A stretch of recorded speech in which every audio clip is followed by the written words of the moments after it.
Hello, thank you. I'm glad to be here. I want to address something Tom just said, which is, in fact, that woke is supposed to advance equity in Europe. So here's the definition of equity, and see if it sounds like a definition of anything else you've ever heard of. The definition of equity comes from the public administration literature. It was written by a man named George Frederickson. And the definition is an administered political economy in which shares are adjusted so that citizens are made equal. Does that sound like anything you've heard of before? Like socialism? They're going to administer an economy to make shares equal. The only difference between equity and socialism is the type of property that they redistribute, the type of shares. They're going to redistribute social and cultural capital in addition to economic and material capital. And so this is my thesis when we say, what is woke? Woke is Maoism with American characteristics, if I might borrow from Mao himself, who said that his philosophy was Marxism, Leninism with Chinese characteristics, which means woke is Marxism. And it's a very provocative statement. It's something you will certainly hear it is not, that it is different. And the professors and the philosophers will spend a large amount of time explaining to you why. No, it's about economics when it's Marxism. This is social, this is cultural, this is different. It's not different. I need you to think biologically for one moment, and I don't mean about your bodies. We could do that. That's a different topic. I want you to think how we organize plants and animals when we study them. They're species, but above species there are the genus of the animals. So you think like the cats, all the cats, but you have tigers, you have lions, you have house cats, you have whatever, leopards, many different kinds of cats. If we think of Marxism as a genus of ideological thought, then classical economic Marxism is a species, radical feminism is a species in this same genus, critical race theory is a species in this genus,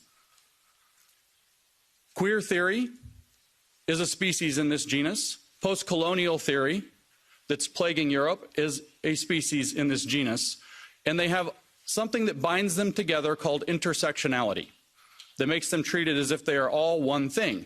But the logic is Marxist, and I want to convince you of that, because Marx had a very simple proposition, but we get lost.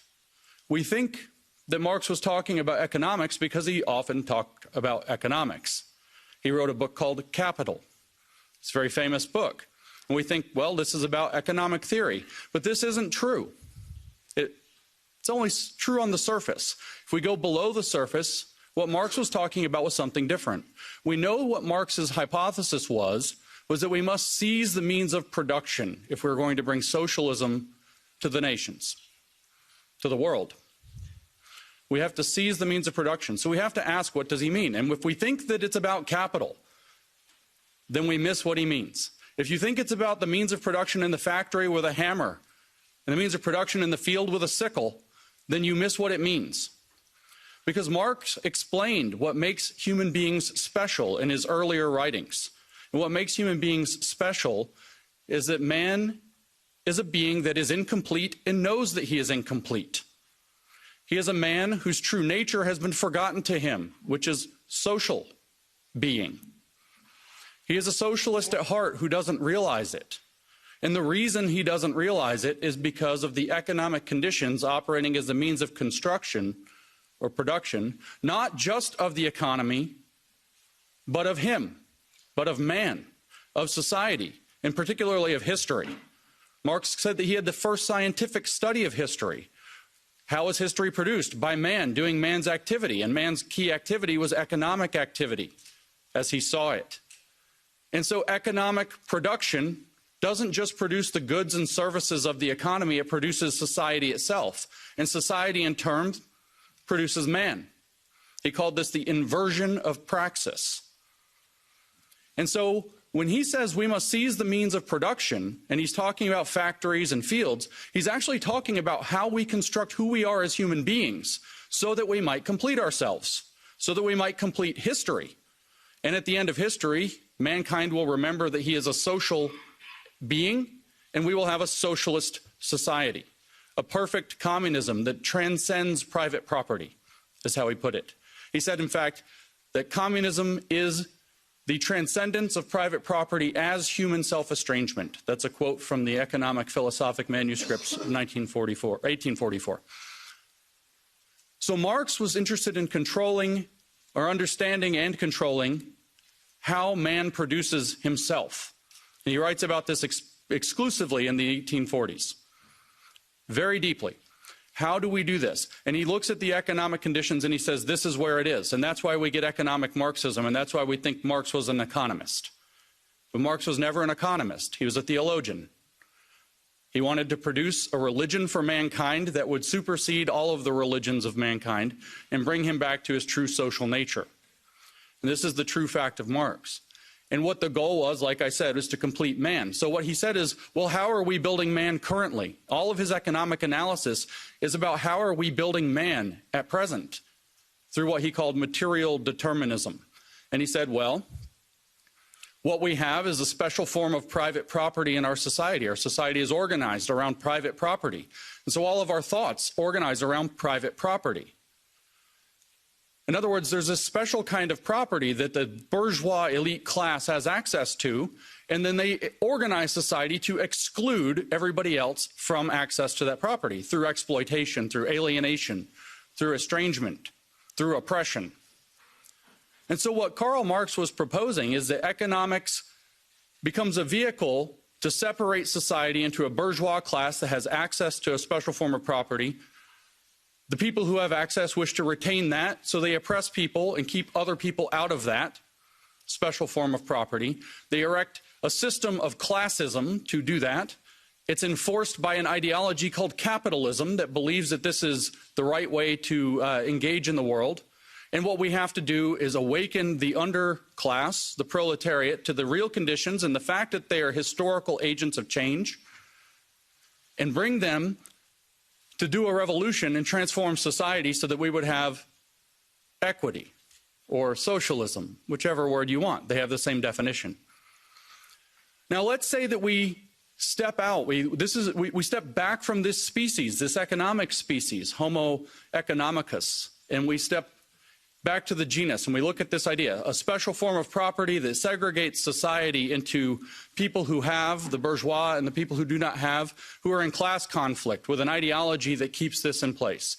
And the underclass must awaken with consciousness to fight back and to seize the means of production of that form of deterministic property. And now we say, change out class, put in race. And watch, we get critical race theory falls out of the hat, just like that. Very simple. In 1993, Cheryl Harris wrote a long article for the Harvard Law Review called Whiteness as Property. She explained that whiteness, or white privilege, constitutes a kind of cultural private property. She says it must be abolished in order to have racial justice. Just like Karl Marx said that in the Communist Manifesto, he wrote, communism can be summarized in a single sentence, the abolition of private property. Well, this is why critical race theory calls to abolish whiteness, because whiteness is a form of private property. People who have access to this property are whites or white adjacent, or they act white. These are words out of the American lexicon that they've used to describe how people gain access to the private property. People without that are people of color, and they are oppressed by systemic racism. Systemic racism is enforced by an ideology of white supremacy instead of capitalism. If you think of whiteness as a form of cultural capital, white supremacy as they define it is identical to capitalism. It's the belief, it's not believing that white people are superior, it's believing that white people have access to the control of society and should maintain that. Even if you don't actually believe that. If you merely support that, you have adopted the ideology of white supremacy into your mind. And so you have the exact same system. And the goal is to awaken a racial consciousness in people so that they will band together as a class and seize the means of cultural production so that white cultural production is no longer the dominant mode. It's a big mystery in Europe, I know, in the UK, throughout Europe, I hear this question again and again. Why on earth is this very American phenomenon about slavery and so on that doesn't apply to our country? Why is it popular here? It's because it's not about history at all. It's not about slavery at all.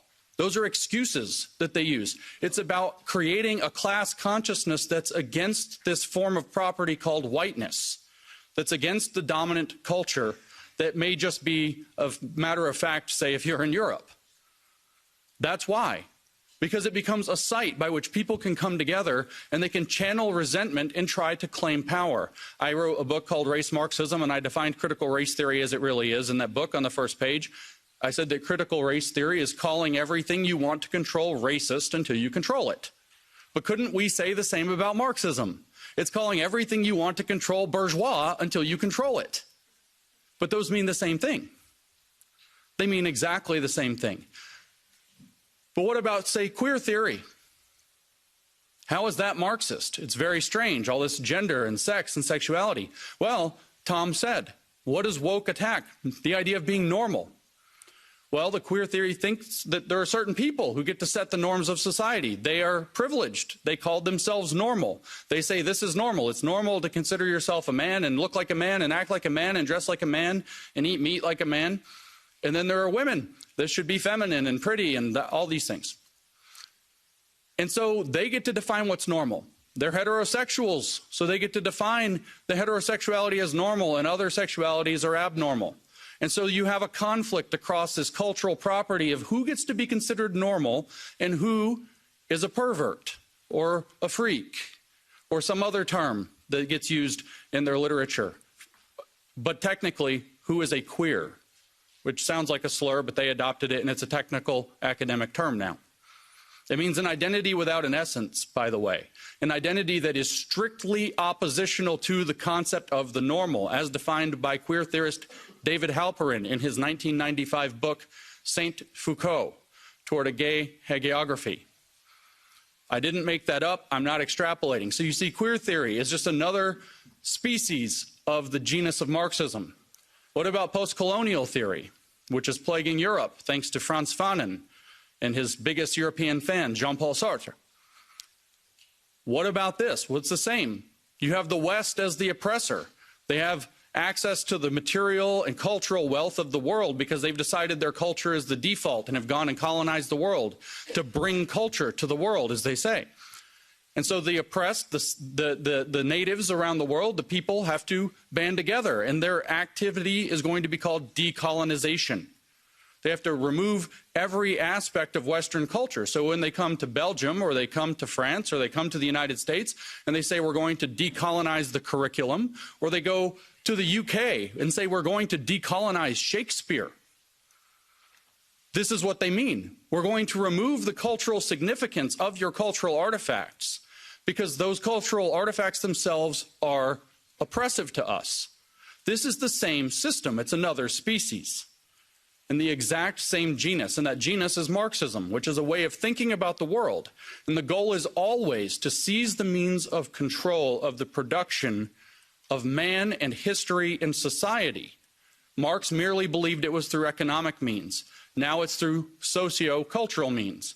The evolution into this sometimes called Western Marxism began in the 1920s.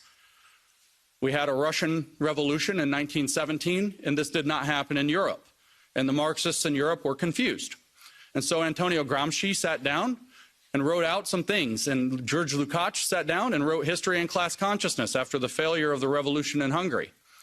And they wrote what became cultural Marxism.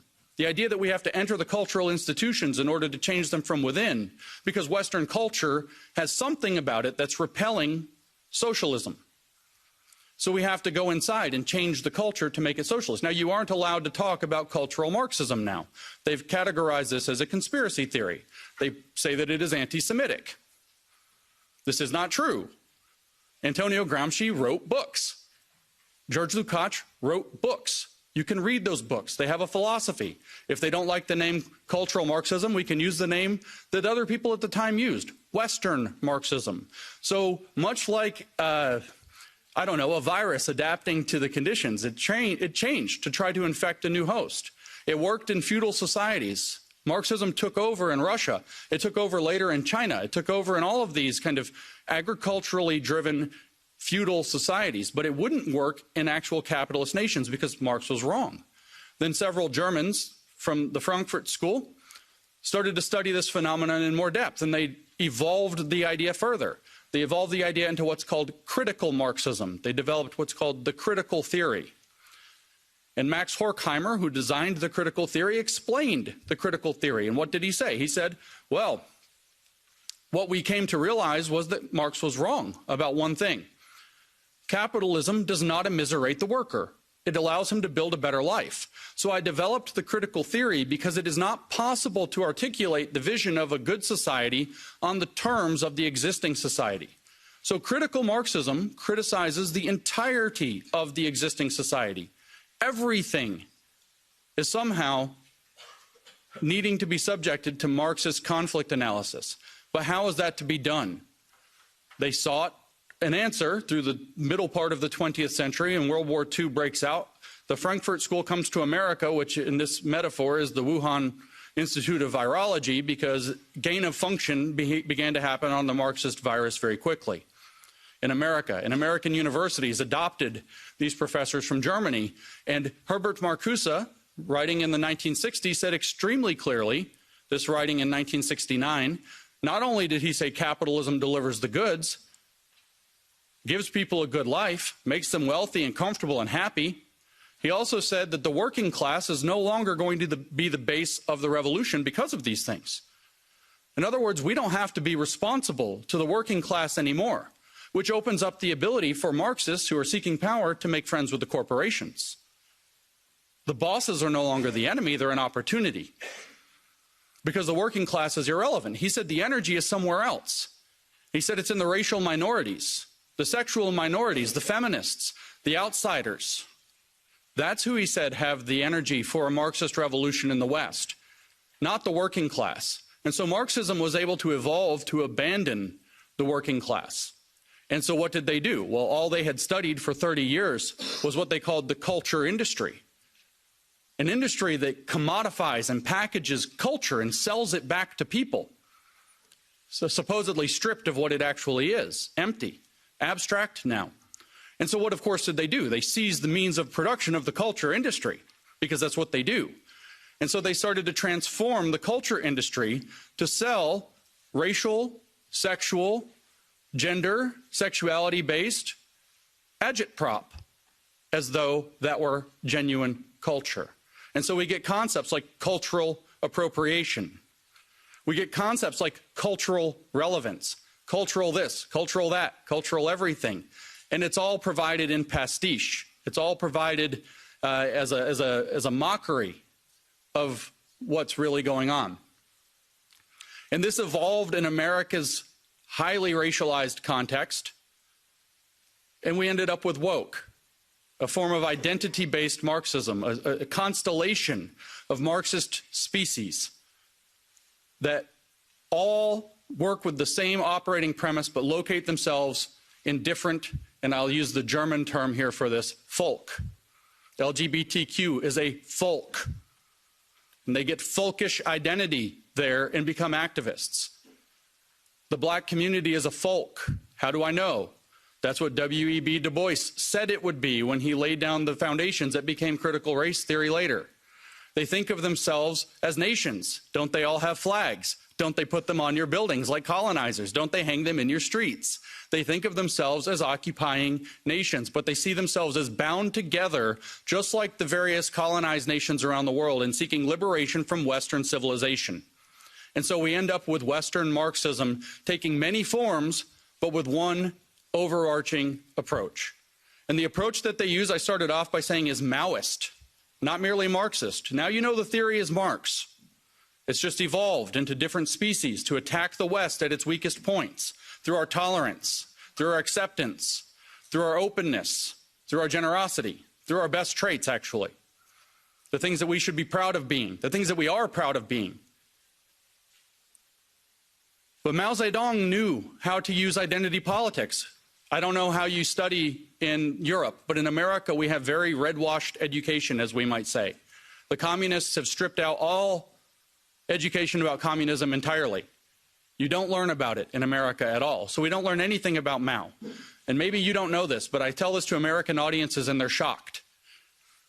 Mao used identity politics. He created 10 identities in China. 5 he labeled red for communist. 5 he labeled black for fascist. And he categorized people into these identity categories. What they are doesn't really matter. Of course, they were communists. They were things like landlord and rich farmer and things like this. Right-winger is a bad category in and of itself, by the way. Conservative, all of them, bad. Bad influences, that's another one. You could be a bad influence for just thinking the wrong thing or saying the wrong thing at any time, or because the government decides it doesn't like you. These are the bad categories. And if you have a bad category, very importantly, your children have a bad category by default. So they create a social pressure for your children to identify as revolutionaries, at which point they get a red identity, a communist identity, a good identity. And they get rewarded for it. And the youth led the revolution in China because Mao did this, identity politics through the children in the schools. This should feel very uncomfortable to you. Because here we have, at least in the United States, we tell our children being white is bad. Being white is oppressive. You automatically hurt people of other races by your very existence. But by the way, if you become queer, we'll celebrate you. And you can create a radical army of people who identify as gender minorities and sexual minorities at 7 years old. You can lead them into paths of puberty blockers and transition, medical transition, which of course Big Pharma profits off of. At 7 years old, behind their parents' back. There's a reason for this. It's the same program that Mao Zedong used to radicalize the youth in China. The only thing different is the identity categories have shifted. It's Maoist cultural revolution with American characteristics, and it's being exported to Europe. And just like how critical race theory has come to Europe, even though it doesn't make sense, it will come to Europe, whether it makes sense or not, and you will have a cultural revolution here too. You guys even had a kind of offshoot one in 2020. George Floyd dies in Minnesota, which has nothing to do with you. And you guys have statues coming down in Europe. Total nonsense. It doesn't matter, though. The point is to destroy Western civilization from within using Maoist techniques. One last point about Mao to kind of drive that point home. Mao said in 1942 that his formula to transform China was called unity, criticism, unity. First, you try to create the desire for unity. Then you criticize people for not living up to that. Then you bring them into unity under a new standard. Does that feel like what you're being put through? But the words are different. We use words like inclusion and belonging. We'll have a place where everybody feels like they belong. We just want to have an inclusive space. But unfortunately, you have racist ideas, and you have to criticize we have to criticize you for those. You need to criticize yourself for those. You need to go study Shuishi in Mandarin, exactly like Mao said. And then we can bring you into unity under a new standard, which Mao called socialist discipline, which we in the West would not buy. We call it in the West inclusion.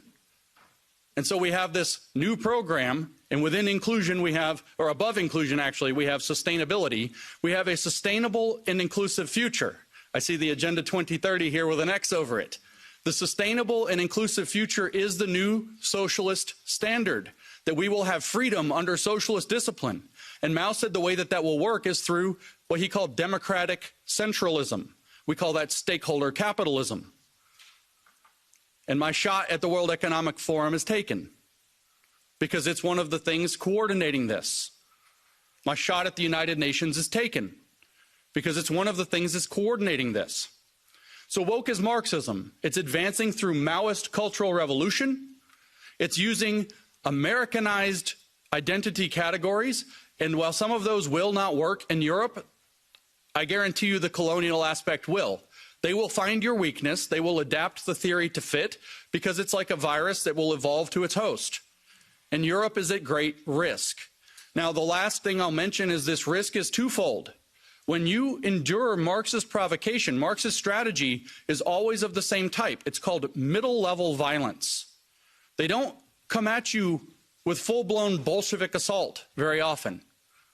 It's middle-level violence. They provoke, which means if you give in, and you do like Jean-Paul Sartre said in his foreword to The Wretched of the Earth by Frantz Fanon, the post-colonial book, he said, the violence is coming, so Europe's best bet is to give it away so that they don't kill you.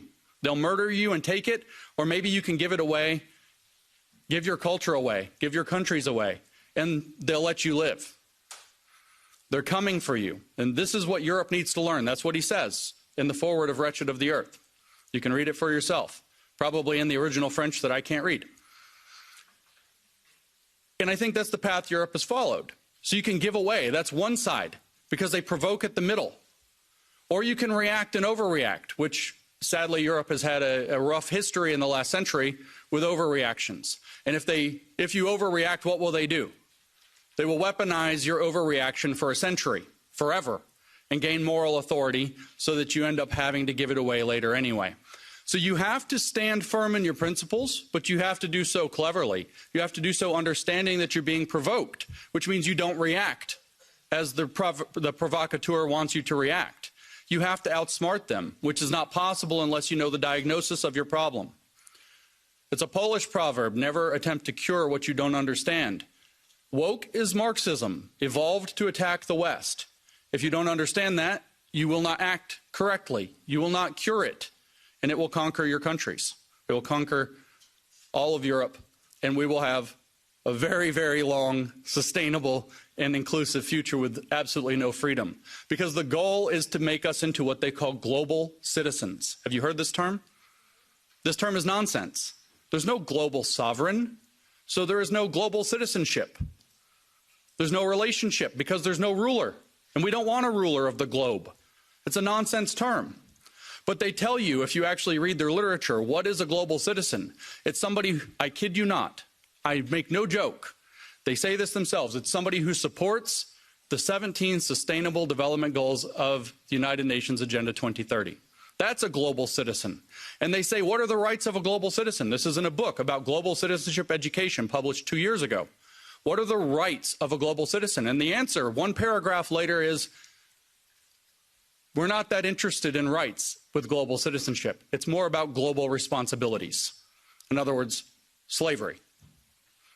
This is a pivotal moment in the history of the Western world. The model that they are pushing us toward, using the means and mechanisms of that place, is the model we see in China. If you want to know what your future looks like if we don't stop the woke, look at China. Look at the social credit system. Look at the oppression. Look at people disappearing for having the wrong opinions. One of their greatest billionaires, Jack Ma, said the wrong thing about the government and disappeared. A billionaire. If you want to know what the future of Europe and America and the Five Eyes or whatever the countries, it's China. That's the model. So we have to fight back against woke, but to fight back against woke, we have to understand it, and I will close by restating my thesis. Woke as Marxism evolved to take on the West, and it's been very successful so far because we haven't known our enemy, we cannot name our enemy, and I've come here to name our enemy. So thank you for your time and attention and letting me do that.